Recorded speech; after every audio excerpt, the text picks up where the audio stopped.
Okay, so our patient here is 67 years old. He had a total knee replacement yesterday due to osteoarthritis. He's generally very healthy with no other serious medical conditions, and he did begin physical therapy this afternoon and is ambulating, but he's not going to be able to resume his full activities of daily living for another few weeks. And because he's going to be spending a lot of time in bed, he is at risk for clots and deep vein thrombosis because he is relatively immobile at the time. And so because of that, the physician has prescribed him 30 milligrams of enoxaparin every 12 hours for the next 7 to 10 days. Does your patient know how enoxaparin works? Yes, I think so. We discussed it yesterday when he was alert. I explained to him that he is at a higher risk for DVT post-surgery and that enoxaparin is a low molecular weight heparin that acts as an anticoagulant. I also explained that it's important to prevent deep vein thrombosis because once a thrombus forms, pieces can break off and get lodged in his pulmonary arteries, which we both know would be very bad. And so enoxaparin works by stopping the coagulation pathway by activating antithrombin, which reduces the activity of factor X. And factor X is essential for the formation of fibrin, which is the basis of a thrombus. And how is this going to be administered to him? Enoxaparin is always administered subcutaneously, usually in the abdominal area. Has he reported any adverse effects at all? You know, nothing yet, but enoxaparin does come with a black box warning that it can cause spinal hematomas for patients that also receive neuraxial anesthesia or spinal puncture, and which can lead to paralysis. He doesn't have either of those, so I don't think he's at risk for it, but I'll just be mindful of it and keep an eye on him. I'm mainly watching for any neurological changes or impairments, as well as bleeding, anemia, thrombocytopenia, diarrhea, and nausea.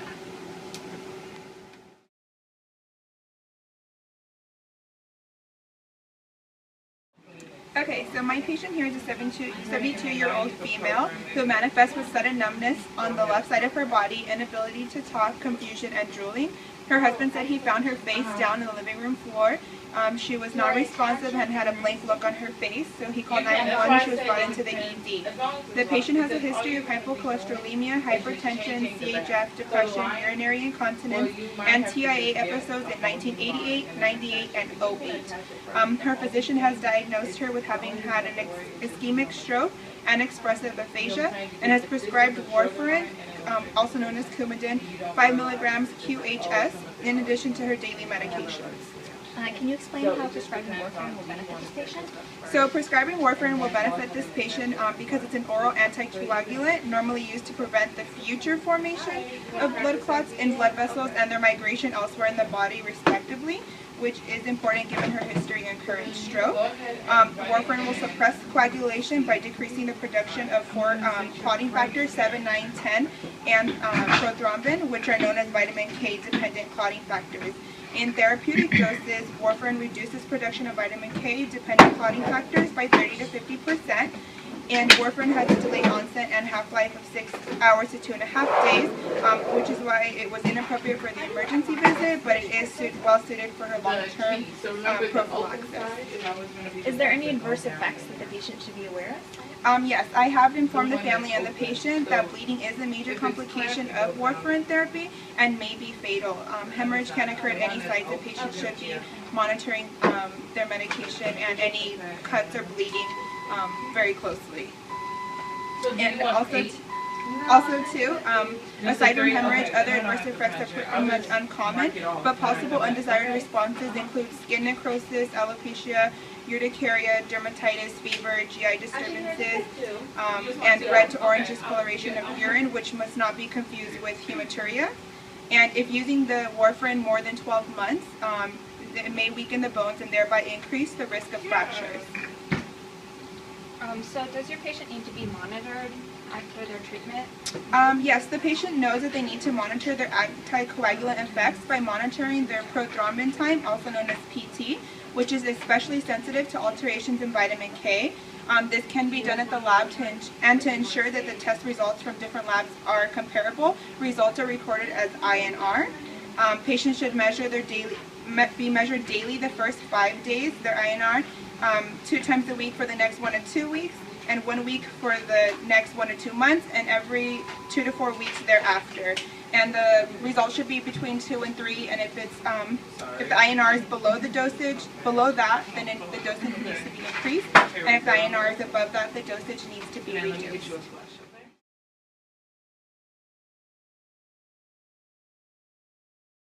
So one of my heart failure patients was just readmitted today. She's a 76-year-old woman with renal edema. The last time we saw her, the doctor prescribed a diuretic, furosemide, you might know it by Lasix, to treat the edema. She had been taking it 2 tablets a day, 20 milligrams in the morning and in the afternoon for the last 5 months, and she really hasn't experienced any adverse effects. Her electrolyte levels, including sodium, have been within normal ranges, and she hasn't experienced any hypotension, which is great. Her uric acid levels have been running a little high, but she's not predisposed to gout like most people, and so she really hasn't been having any issues with that either. However, she was admitted today with dysrhythmias, and her labs just came back, and she is experiencing hypokalemia. We think the problem is that the Lasix is a potassium-wasting diuretic, so her potassium levels are usually carefully monitored. We were worried, though, because her cardiologist just prescribed digoxin, which in the presence of low potassium levels can really potentiate her dysrhythmias, which is probably what set this off. So are you doing anything now to prevent hypokalemia now that your patient is stabilized? Well, yes. So the doctor just prescribed a potassium-sparing diuretic, and this will kind of counterbalance the Lasix. This is pretty usual, and it will help with her edema quite a bit. Usually I get a lot of help just by encouraging my patients to eat a more potassium-filled diet, like having potatoes and dried fruits and bananas. So I haven't seen Lasix used in a clinical setting. How does it work? Right, so Lasix is a loop diuretic. It blocks the reabsorption of sodium and chloride from the ascending loop of Henle. The ascending loop of Henle actually reabsorbs usually in a person about 20% of the sodium and chloride. So this can cause a great amount of diuresis. It's actually probably why you haven't seen it used. It's usually reserved for patients who have been unsuccessful with other diuretics. And it can also be given IV in the cases of pulmonary edema when you really want to move the fluid out of the body really fast.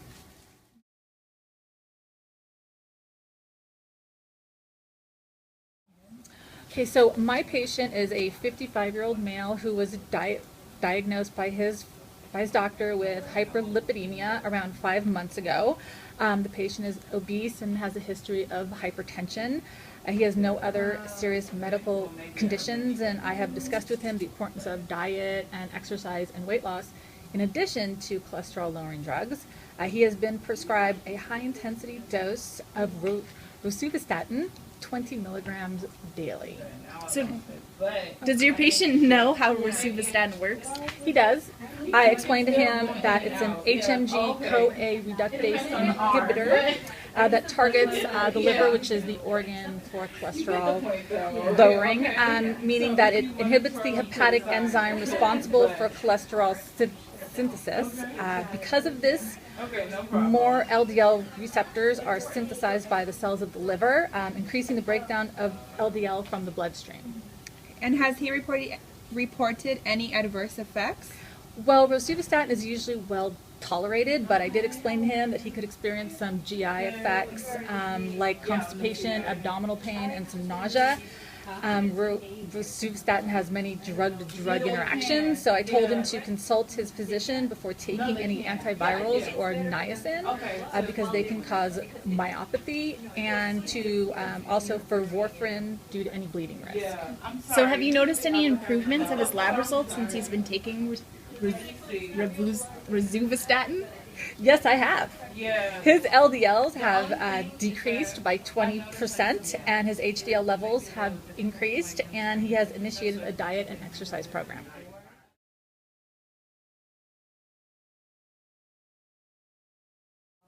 Okay. So my patient today is a 45-year-old female. She's obese and she just had a lipid panel done. It came back and her triglyceride levels are above 500 right now.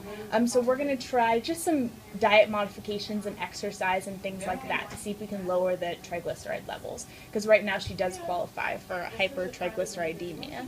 I did talk to her about eating fish a couple times a week so that she can lower her levels. And she replied that she would rather die than eat fish twice a week. So what her doctor did is he prescribed Lovaza, and she's going to take 4 grams a day. She's going to take 2 pills in the morning and 2 pills at night. Now, I'm not that familiar with Lovaza. How does it work? So Lovaza is the name for, it's actually just omega-3 fatty acids, and they've been shown to reduce triglyceride levels. Unfortunately, the mechanism of action isn't really well understood, but what they do know is that in the liver, because Lovaza has EPA and DHA, they found that EPA and DHA inhibits acyl-CoA 1,2-diacylglycerol acyltransferase, which is responsible for the last step of triglyceride synthesis. EPA and DHA also increase beta oxidation, which breaks down fatty acids, which are obviously basic components of triglycerides, and they increase activity of lipoprotein lipase, which hydrolyzes triglycerides and increases clearance. If we had a patient who was taking Lovaza, are there any side effects we should be looking out for? So they're actually very mild, which is nice. There might be a little bit of altered taste. Your patient might burp a little bit, and there might be a rash, but that's something that's usually not seen. You need to be careful if you have a patient on aspirin or warfarin because it does increase the risk of bleeding. Now, what type of results should we expect? So we're going to monitor her lipids, and we should expect a decrease in triglyceride level. If she doesn't respond within 2 months, we'll withdraw her from the therapy, and we're going to try something else.